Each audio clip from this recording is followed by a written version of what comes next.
I'm Alex Villarreal with the VOA Special English Economics Report. America's biggest car maker accepted $50 billion in federal aid from the Obama and Bush administrations. People joked that GM meant government motors. Now General Motors could be on the road to recovery. The company recorded over $2.5 billion in profit in the first half of the year. The government still owns 61% of GM as a result of the bailout. Canada is also a shareholder. But now GM plans to sell stock to the public again. GM spent just 40 days in bankruptcy. It sought protection from its creditors in June of last year. GM restructured. It discontinued some vehicles and closed dealerships and factories. In April, GM repaid almost $7 billion in government loans. Many of its creditors are waiting to see how much they get. GM plans an IPO, an initial public offering of stock, later this year. The company could raise as much as $15 billion. Chief Executive Edward Whittaker left the company September 1st. He wants the government to sell all of its shares in the company during the IPO. Many experts believe the Treasury will act slowly over time after the public offering is completed. If the stock price rises, the government could profit from the rescue. But the IPO is risky for the company. The offering will test the willingness of investors to take an equity share in the new GM. Buying equity is not like buying bonds. Bonds represent a loan. Equity represents ownership. Investors willing to buy equity shares in a company expect one thing: growth. GM believes it can make that happen, in part with a new electric and gas hybrid car. The Chevrolet Volt can go up to 64 kilometers before it uses any gas at all. The Volt is expected to start arriving in showrooms later this year. GM is also looking overseas.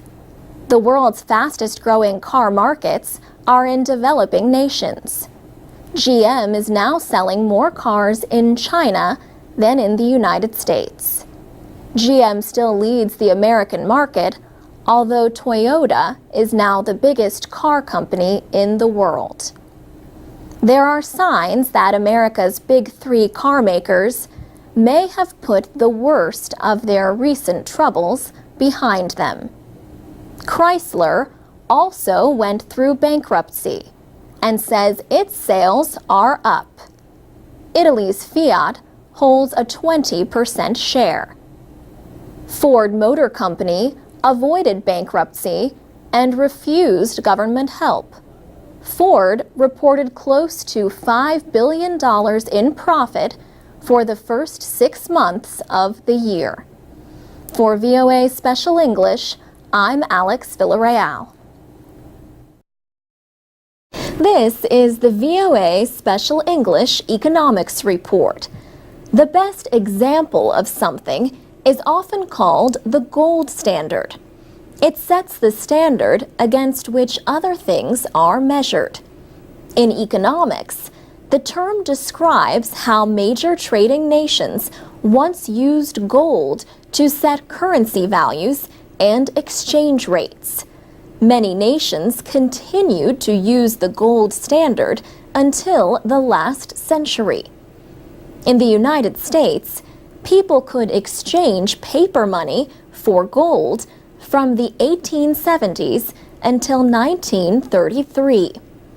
President Richard Nixon finally disconnected the dollar from the value of gold in 1971. Some politicians from time to time call for a return to the gold standard.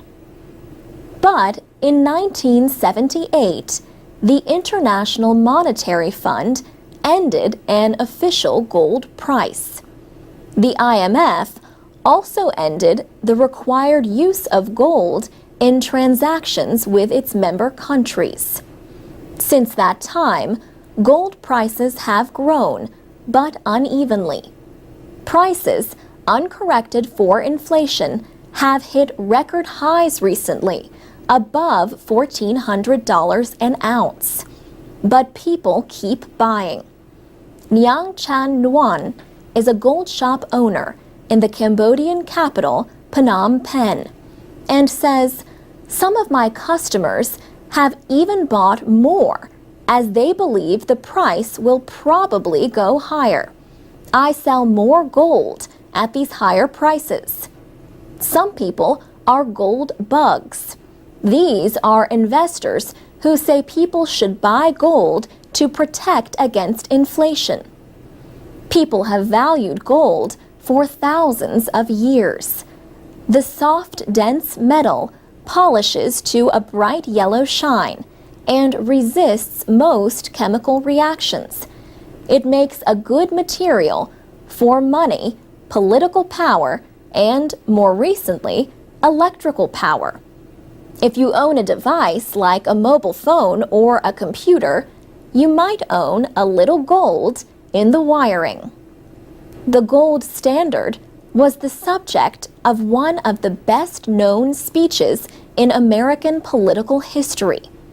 It took place at the 1896 Democratic National Convention in Chicago. William Jennings Bryan wanted the country to use both gold and silver as money. The idea was to devalue the dollar and make it easier for farmers to pay their debts. Bryan said, "You shall not press down upon the brow of labor this crown of thorns. You shall not crucify mankind upon a cross of gold." This speech made William Jennings Bryan famous. He was a presidential candidate 3 times, but he never won. For VOA Special English, I'm Alex Villarreal. You can learn more about the world every day and learn English at the same time at voaspecialenglish.com.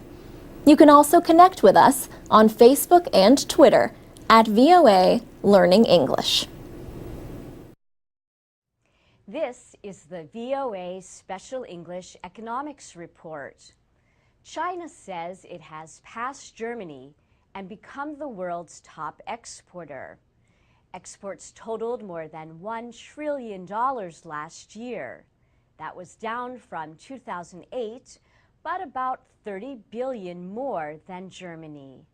China's influence in the world has increased with its fast-growing economy. The United States remains the largest economy. China is third and gaining on Japan. Manufacturing has expanded, fueling exports. But China has not imported as much as its trade partners would like. Its policies about valuing its currency and its human rights record have also created tensions. And now there is a new dispute. China is the world's largest internet market, but Google says it may leave. The company said it was targeted by a major internet attack launched from China in December. It says intellectual property was stolen, and the attackers sought access to Gmail accounts of Chinese human rights activists. At least 20 other large companies in different industries were also targeted. Also, the company said it is no longer willing to censor search results as required by Chinese law. Google says it is still observing censorship laws, but it will hold talks with the government in the coming weeks. Google.cn launched 4 years ago. Google is estimated to have around a 30% share of the search market in China. But that is only about half the share of the Chinese search engine Baidu. Baidu also reported an attack on its website in January. Online advertising sales in China are estimated to bring Google only a few $100 million a year. Not much for such a big company, notes business expert Fariborz Gadar at Penn State University. He says Google has to make a decision. It can stay in China, or it can move out so as to protect its name and brand because of the restrictions and cyber attacks. Online activity in China is closely watched, and the government tries to limit access to many sites, including VOA. In January, a foreign ministry spokeswoman said China's internet is open and that Chinese law bars cyber attacks. Another government official said China itself is the victim of a growing number of foreign attacks. Secretary of State Hillary Clinton said she would like an explanation from the Chinese about Google's accusations. And that's the VOA Special English Economics Report. You can find more reports about economics at voaspecialenglish.com. This is the VOA Special English Economics Report. The Olympic flame was lit in Greece on May 10th. The ceremony marked the beginning of a long trip through Greece and Britain, which holds the Summer Olympics this year. Greece has been at the center of a political and economic struggle that also threatens other European economies. It remains unclear if Greece will continue using the euro or if its Eurozone partners can enact reforms needed to hold the currency group together. On the day the Olympic flame was lit, Greek socialist leader Evangelos Venizelos began an attempt to form a new government. It marked the third attempt to form a government in the week after parliamentary elections. Mr. Venizelos' PASOK party finished third in the elections. First, the conservative New Democracy Party attempted to form a government and failed. Then, the leader of the leftist Syriza coalition tried and failed. He said the election results showed the Greek people had rejected deep budget cuts required by international creditors. Budget-cutting austerity measures have angered Greeks. The political situation in Greece raised the possibility of the need for an emergency coalition or even new elections. The political crisis also raised the possibility of punishment by Greece's Eurozone creditors. They could deny future payments from the financial rescue plan that they agreed to in February. The agreement is worth about $170 billion in loans and canceled debt. The rescue is the second for Greece since its debt crisis began in 2009 and bigger than the first bailout. On May 10th, Euro area governments released a $5.5 billion loan to Greece. But Greek officials were said to have been unhappy that over $1 billion was withheld. The failed efforts to form a government raised concerns that reforms can work in Greece. The country is now in its 5th year of recession. German Chancellor Angela Merkel said borrowing as a way to increase growth would be a step backward. The leader of Europe's biggest economy told her country's parliament, growth through structural reform is important and necessary. Growth through debt would throw us back to the beginning of the crisis.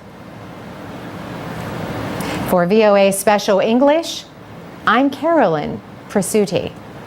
To read, listen, and learn English with stories about economics and other topics, go to voaspecialenglish.com. You can also follow us on Twitter and Facebook at VOA Learning English. This is the VOA Special English Economics Report. Finance ministers from the Euro area met in Poland in the middle of September to discuss the Greek debt crisis. American Treasury Secretary Tim Geithner joined them. Fabian Zulig, chief economist at the European Policy Center in Brussels, said the United States was right to get involved. The intervention from the U.S. has also shown at least a risk that the stability of the financial system as a whole, the global financial system, might be under threat again. Earlier, the leaders of France, Germany, and Greece held a conference call to discuss how to contain Europe's deepening financial crisis. Germany and France are Europe's 2 largest economies. 17 European Union countries use the euro as their currency. On September 15th, 5 major central banks agreed to lend additional dollars to European banks in the Eurozone. The European Central Bank says the 3-month loans will provide as many dollars as the banks need. The operations will end in December. The European Central Bank is acting with the United States Federal Reserve, the Bank of England, the Bank of Japan, and the Swiss National Bank. The announcement helped lift European bank shares and major European stock lists. The Paris-based Organization for Economic Cooperation and Development has lowered its growth estimates for the euro area. In Greece, the economy has shrunk this year. German Chancellor Angela Merkel urged Eurozone nations to do everything possible to avoid an uncontrolled insolvency by Greece. On September 13th, she warned that problems would quickly spread if Greece failed to pay its international rescue loans. And, she said, if the euro fails, Europe fails. The next day, European Commission President José Manuel Barroso spoke to the European Parliament. He announced that the Commission would propose creating euro bonds. The idea is for Eurozone governments to jointly guarantee their debts. Germany and France have opposed such bonds. Mr. Barroso also said the current system that lets individual countries easily block policy is not working. I am convinced we need a deeper and more results-driven integration. A system based purely on intergovernment cooperation has not worked in the past and will not work in the future. For VOA Special English, I'm Alex Villarreal.